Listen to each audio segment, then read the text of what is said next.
Hi dolls! I finally saw the Barbie movie, which is very polarizing. Either people think it's bad, harboring some type of hidden agenda, or they think it's great. Well, I'm here to tell you the movie is not as bad as a negative review might lead you to believe. I'm also here to tell you that the movie is not as good as a positive review might lead you to believe either. If you're wondering my rating, I'll give the Barbie movie a solid 3.5 stars. I only recommend seeing the movie to see the amazing set design, and not so much the storyline, which is really quite thrown together. Let's get into spoilers, as I give you a few of the disconnects in the movie. And before anyone comments, you're taking this too seriously. Nothing will ever be as serious as spending $300 million to make this movie in the first place. I mean, serious was passed a long time ago on that front.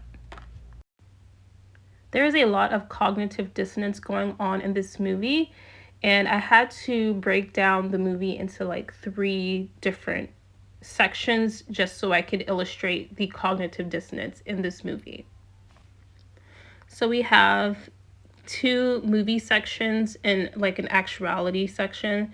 So we have in the movie section the Barbie realm, and then we have the human realm, and then we have in actuality the real world where you and I am having this discussion. So number 1, the only dolls made for girls to play with are baby dolls. And that's kind of like true in their human realm, but it was said in their doll world, I think. I'm not sure, so I just put it in the Barbie realm. But if you go over to actuality, that's actually not true. There were other dolls for little girls to play with, including fashion dolls. So that gets a red X. Now, at the very beginning of the movie, this is established, and it's kind of weird. It's one of the weird moments it has. This movie has like 3 weird moments to me. And this is the first one because they begin smashing the baby dolls, and baby dolls depict actual babies. So to show that level of violence against something that depicts an infant is very, very weird and unsettling. So anyway, moving on. When Barbie gets to the real world, the catcalling is nonstop. Now, in actuality, we all know that that is not true.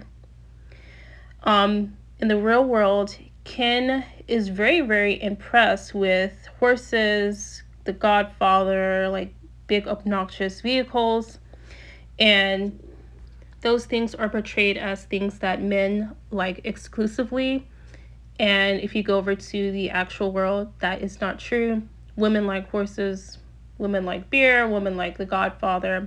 They're not exclusive to men. Especially the horse thing, because Barbie in actuality has horses, so I'm not really sure where they were going with that, so big X for that.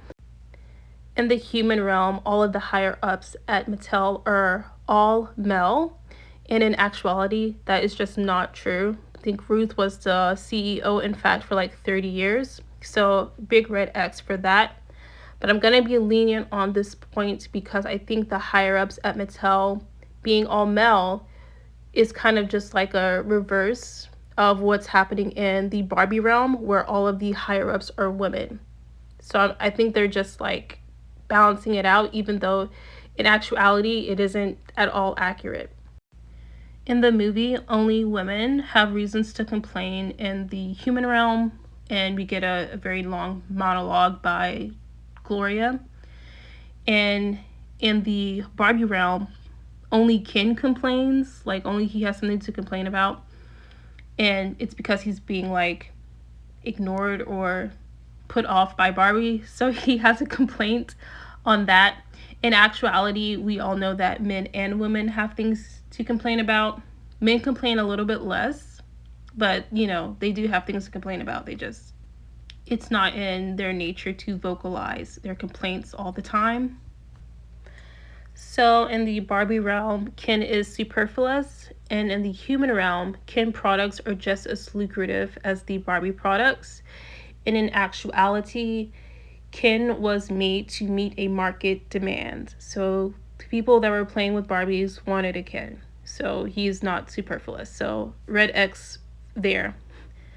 In the Barbie realm, no one looks like Barbie. In the human realm, I wasn't quite sure what to put there, but in the real world, Margot Robbie looks like Barbie. And again, I'm going to be lenient on this point because the movie does acknowledge that. But if no one looked like Barbie, then they wouldn't have been able to make this movie, number one. And two, like those beauty ideals and standards that Barbie supposedly pushes are in fact attainable just because of plastic surgery and technology. So in the human realm, the girl Sasha, which is Gloria's daughter, calls Barbie a fascist. She like runs down a whole list of things that Barbie is supposedly doing. Um, and in the group with fascists, like she calls her a fascist to sum everything up, but when she's giving her the rundown, she says like she capitalized sexuality, and that's a fascist trait because like she kind of summed it up by calling her a fascist. And so is hyper consumerism. So was weird to me that the movie would say this, because on the soundtrack there's a Nicki Minaj song, and you could kind of see that I put I put under actual real world I can't even I don't even want to look at this, but a picture of Nicki and the other lady, and then on the other side, because I couldn't fit it, I did under actuality I put just 4 of the brand collabs with Barbie. Their brand collabs everywhere, literally everywhere for this movie. And so it is, are they calling the movie fascist? Like, I don't understand who's being called fascist. If Barbie's fascist, then this capitalized sexuality is fascist, and then the hyper consumerism is fascist, and by that logic, so is what Nicki's doing, and then so is what the brand collabs are doing. So I was really confused by this point. You can ignore it if you want, but that's where the cognitive dissonance kind of was coming in for me, was like, wait a minute, hold on. You're saying one thing and then you're doing another thing. So on this clip is where that cognitive dissonance really starts to kick in, and the movie kind of just like starts to fall apart. All logic just ceases. So in the Barbie realm, the matriarchy represents women, of course, duh, right? But in the human realm, kins will have as much power as women have. So that's established when after the kins try to take over Barbie world, and after that they want a seat on the board of Congress or something. And then the president says, no, but we'll give you like some smaller thing. And then Helen Mirren comes over and she says, kins will have as much power as women have. So that actually means that the kins in the Barbie realm represent the women in the actual real world, which then makes Barbie in the human realm actually represent the patriarchy. And so I'm not sure if Greta Gerwig this was her aim, but I'm just saying maybe it was a test to see who's a real feminist or not, because if you're rooting for Barbie, you're rooting for the patriarchy. But if you're rooting for Kens, you're rooting for feminism, because Ken is kind of representative of women in their status. But also it must be an old status where, women and men status was like 10/90, and right now in present day it's actually like 40/60. So we're almost equal. And so even this representation isn't all that accurate to the actual real world. So at the beginning of the movie, the existence of Barbie is said to have solved all womankind's problem, but in the human realm, Sasha, the daughter, says that the plight of women is all Barbie's fault. In the real world, in actuality, Barbie does not have that much power, she's just a toy, the way that a Superman toy is just a toy, or a toy truck is not really a truck. It is just like a Hot Wheels car. It's just a toy. Like, we know this. So again, pretty much X's all the way through. So did you see all those X's? I'm just not sure who's calling this movie a great movie, who's saying that it's going to win Oscars and everything. I'm not sure who's going to see this movie more than the obligatory one time I'm a Barbie fan type of movie sighting. But I'm also not sure who's reading so much propaganda into this, because you can't even say it's filled with propaganda of, the feminist variety, because it just doesn't make enough sense to be doing that. Now, before I get to my other points, I want to talk about the two other kind of weird moments in the movie. So when Barbie gets to Barbie Land and she's like, "Hi, ladies," and she goes up to the construction workers, realizes they're all men, and they are like just doing like these double entendres, and she lets them know that they don't have body parts.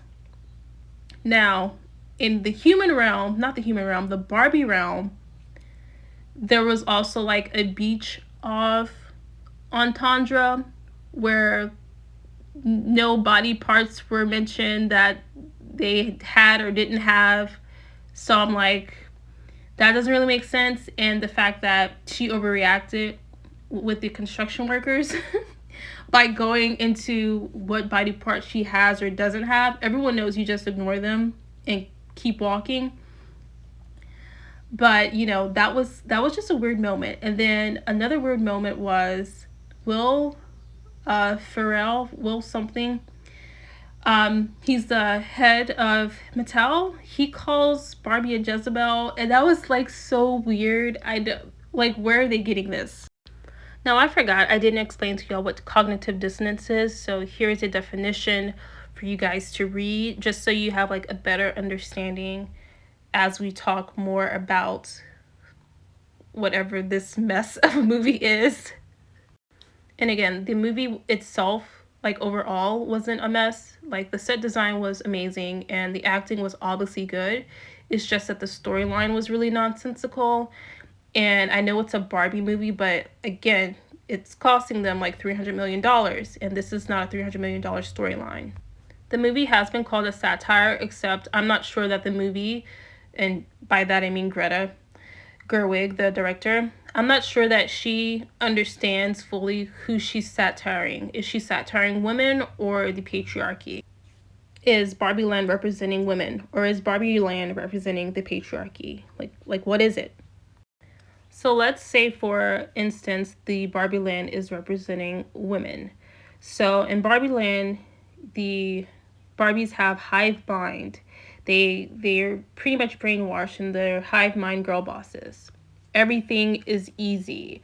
Like, they don't have to work for anything, but they get the results of everything. Do you get what I mean? Like, she doesn't even have to brush her teeth, but she gets the result of white teeth. She doesn't have to eat, but she gets the result of being alive. And so, because everything is so easy, all their accolades mean nothing. Like, there was like an awards ceremony, like you're a writer Barbie or something like that, or you're President Barbie. And because everything is so easy, it kind of begs the question, okay, did you have to do anything for these positions? Did you have to do anything for the accolades? Like Dr. Barbie. She didn't have to do anything to become Dr. Barbie. And so I don't think it's very friendly to feminism to portray, women as getting all the accolades and all the positions in a very, very low effort way. It's like saying we can only have achievements if it's easy enough for us to do. I highly doubt that that is the message that Greta Gerwig is trying to send. So, for that reason, I'm going to say that the Barbies don't represent women. Our other option is maybe Barbies and Barbie Land represent the patriarchy. But that's kind of saying men have it easy when they don't. So again, when she goes into the real world and she runs into the construction workers and she's like, "No women," but the construction workers in the real world probably have to actually use labor to drive a nail into a board or to drill into concrete. And whereas the Barbies in Barbie Land, when they build something, if they're construction workers, they don't have to do anything. Like you saw her shower. Her shower doesn't even have to work, you know? So that's not very, and that's, it's just not a very accurate portrayal of men because they don't have it easy. So men have nothing to complain about, which we already discussed that they do. But men have nothing to complain about until women add issues or complexities. So Barbie, she kind of like jumps on Gloria. She's like, why did you have to think those thoughts? Because like at that point when Barbie is depressed, she kind of blames Gloria for like having having thoughts and, you know, existential crisis. So it also says this about the patriarchy, that men are too selfish to even share a house. And in the real world, the actuality, real world, that is untrue. Like men share their houses all the time. So it's crazy. And it also says that the patriarchy, or about the patriarchy, since Barbie doesn't desire Ken, right? And if Barbies represent the patriarchy, that men don't desire women. And that is absolutely not true. So, again, this angle doesn't make sense. I can only conclude that Barbies and Barbie Land represent assumptions, and particularly assumptions that are not true. So now we're going to stop talking about the patriarchy as being symbolized by Barbies and Barbie Land, and we're going to talk about the patriarchy that's in the actual film. So in the human realm and then in Barbie realm. So number one, the CEO wants Barbie back in Barbie Land. And Barbie also wants to get back to Barbie Land, making them have the same goal. But in the movie, they're like against each other. It's crazy. It's like, okay, is the movie saying that the patriarchy only wants what's best for women? And women just don't realize it and they go this roundabout way to get, I don't know. It just didn't make sense because they're on the same side essentially.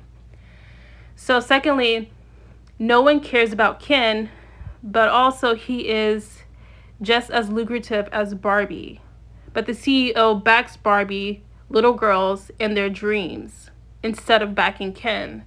So then what is that saying?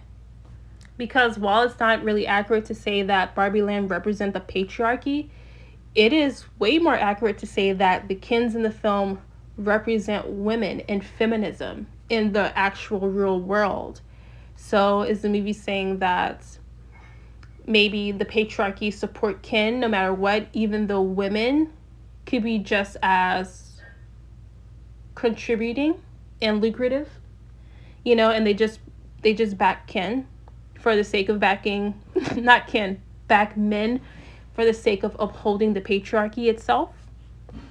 The last point I thought was very interesting because under the patriarchy, when the Barbies needed help, the Kens helped or enlightened them, which is very kind. If someone needs help, or like she was like pretending to like not understand money or whatever, and the Ken was like, hey, you need CDs and everything and diversified portfolios and whatnot, that is the advice that you need. Like the Kens were actually really, really helpful, and they did it in a nice way, and they weren't really asking for anything in return. They were kind of being nice. So, but again, if the Kens represent feminism, then it was saying like the women of the past were really nice, not asking for anything in return, becoming homemakers, staying in the kitchen, raising the children, being very self-sacrificing and really not asking for anything in return, while, you know, the patriarchy kind of reaped the benefits of that. But it turned out the Barbies were just playing mind games, which is very, very toxic feminine behavior, by the way. Mind games is very toxic no matter who's doing it. Narcissists do it a lot, and narcissists can be men or women. So it can be said that the movie is highlighting the failure of matriarchy, but when I say the failure of matriarchy, I'm talking about just in the movie, not in the actual world. But Barbies are hive mind in the matriarchy, and then Barbies are hive mind in the patriarchy. They are just susceptible to whoever is making a big fuss, which is something that goes on in society today. Someone makes a big fuss about something, and then everyone jumps on the bandwagon, and everyone kind of turns into a hive mind. So that's actual like social commentary that Greta Gerwig is giving us. I'm not sure that's what she's trying to give us, but that is what she's giving us. But this is something I'm sure she's not trying to give us, that the Barbies are hive mind either way. It's just hive mind on different things. So it doesn't really say much of Barbie that she's easily brainwashed, and we can't really trust any of the Barbie's decisions because, again, they're easily brainwashed. So I don't know what to say about that. Barbie, in the end, chooses the patriarchal world, and I guess it's more challenges there. I don't know. She said she wanted to be, an idea person instead of like the product being made, which is anti Barbie, which is weird because it's the Barbie movie, but whatever. And I guess, she realized the matriarchal world, while it's beautiful, it's low effort, easy, and fake. So, what is that saying? I didn't write this, you guys. There's a writer's strike going on right now. They want more money, but this is the writing that they're giving us. And I think Greta wrote this, and her partner person, I forget his name, but it's the guy who wrote Marriage Story.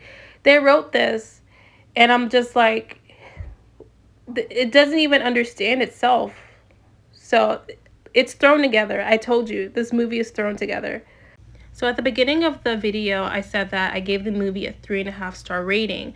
And one of the stars I docked it was because the script was so thrown together.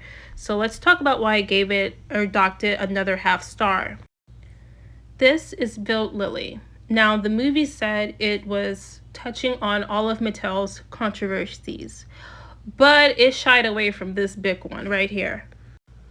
If you don't know who Built Lily is, just read this from history.com and Wikipedia.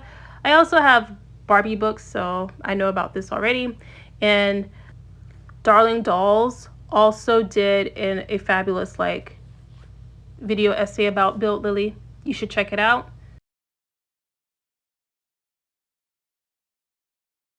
But it's clear from this that the movie did not touch on all of Mattel's controversies. This one they shied away from, definitely. And it's kind of weird because if the movie is about feminism and fighting the patriarchy, well, Built Lily was made by a guy. And Ruth Handler, a woman, kind of plagiarized his work. So, yeah, that happened. And the movie did touch on her tax fraud, but that's like another nail in her character coffin. You know what I mean? She doesn't have the character of someone who's on the up and up. She has the character of a fraudster. So why didn't I dock the movie a whole star for leaving this bit out? It's because I'm thinking Greta did go to Mattel and was like, hey, we need to talk about this. And Mattel was like, no. So I don't think it was all the movie's fault or Greta's fault that they didn't talk about Built Lily, which is way more controversial than any other doll they talked about, by the way. I think that Mattel vetoed it, which, is Mattel's right. So what does this movie actually have to do with Barbie? Well, absolutely nothing. This movie has nothing to do with Barbie. This is just a case of a little old icon appropriation.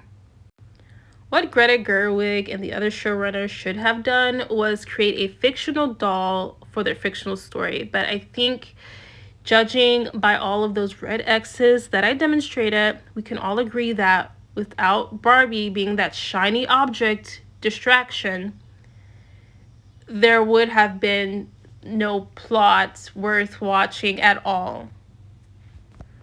Either that or Greta Gerwig didn't trust her plot enough and her storyline enough to carry itself. It had to piggyback off of the back of Barbie. This movie right here is called Life Size, by the way. It was made by Disney and it is a far better movie. This movie further demonstrates that it's not actually about Barbie because she doesn't choose to stay a Barbie. I mean, the whole point of a Barbie movie is to talk about Barbie, not Pinocchio. In light of all that, why is the Barbie movie doing so well at the box office? Well, I think that, the Barbie fans really come through for her. And they come through in numbers, okay? And not everyone who goes to see Barbie is a Barbie fan. They might be supporting someone in their family who's a Barbie fan. Big groups are going to see this movie, and again, not all of them are fans. They're just like supporting their friend or their loved one. And a lot of people are doing it for the photo op. Like, they just love Barbie core and they want to dress up. Like, it's not unheard of to do something just to dress up. That's literally what Halloween is, like an opportunity to dress up. Women love that. So now I consider myself a member of the Barbie fandom, like Barbie before Barbie was cool. So I do not appreciate being used to be a notch on someone's directorial belt, if that makes any sense. I don't want to be a notch on Margot Robbie's producer belt. Like, I don't want to be used for that. Give me a Barbie movie I could really get behind. Give me a Barbie movie that's an actual Barbie movie that has something to do with Barbie, not just a Barbie world to distract me that your movie has nothing to do with Barbie. This movie wasn't even as near as diverse as Mattel is right now. We got no Barbies with colored hair. Do you realize that? The only Barbies with colored hair were mermaids. And then they talked about these old discontinued Barbies. Like, that's not even on anyone's radar right now. We want fashionistas. We want Barbie extras. We want Barbie looks. We want those in the movie. And we want songs. I know we got a Ken song in this one, but we want more songs. This is more in line with the movie we should have gotten as Barbie fans. Something that highlights friendship and family and fun times and colored hair everywhere and different outfits, not just pink. I mean, I love the Barbie pink, but to be honest, that's not really representative of where Barbie is right now. And we also deserve something really campy and funny, like Barbie's Life in the Dream House. Instead, we got hive mind Barbies in a Barbie land where everything is the same every single day and super easy for everybody. And we got a Ken battle. In what universe did the fans ever say or indicate that that was what they wanted? So, Mattel, I hope you understand that Barbie fans will show up and show out for Barbie. So don't be afraid of making a live action. But yeah, we need something better than this next time. So this was a good first go. Like, it was decent, 3.5 stars. Okay.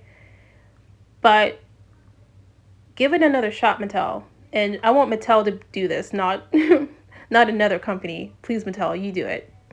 And we just want something better, something we deserve, and not wanting to sound picky or anything like that, like super appreciative that we got this amazing world that Greta and Margot made. Like, the set design, again, was amazing. But we, the fandom, we do have standards. We do have standards. And we want to see something that's actually about Barbie. Thank you so much for watching my video, and I hope it wasn't too laborious to listen to. Bye!